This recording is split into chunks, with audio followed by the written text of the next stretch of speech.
সরস্বতী পুজোর দিন আমার বয়ফ্রেন্ড আমার সাথে এমনটা করবে সেটা আমি স্বপ্নেও ভাবিনি। তো সরস্বতী পুজোর দিন আমি আর আমার উনি মিলে একটু বেরিয়ে পড়েছিলাম ঘুরতে। প্রায় 2 ঘন্টা ড্রাইভ করে আমরা দুজনে চলে আসি কৈখালিতে। এইদিকে স্যারের অনেকটা খিদে পাওয়ার কারণে ও একটা দোকান থেকে ঝাল মুড়ি আর একটা রোল কিনে নেয়। তারপর আমরা ভেবেছিলাম ফুচকা খাবো, কিন্তু এই কাকুটার কাছে ফুচকার আলুই শেষ হয়ে গেছিল।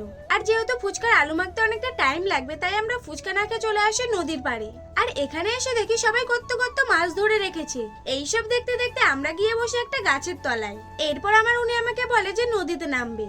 এবার কাদায় নামবে রিম্পা, এই জল চলে গেছে, নামবে না,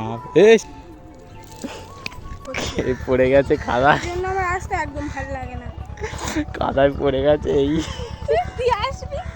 এই ঘটনাটার পরে ওর উপর আমার বিশাল পরিমাণে রাগ ধরছিল, তাই ওখানে দাঁড়িয়ে কিছুক্ষণ ঝামেলা করার পর চলে আসি দক্ষিণ বারাসাতে। আর এখানে স্যার আমার রাগ ভাঙানোর জন্য কতগুলো মিষ্টি আর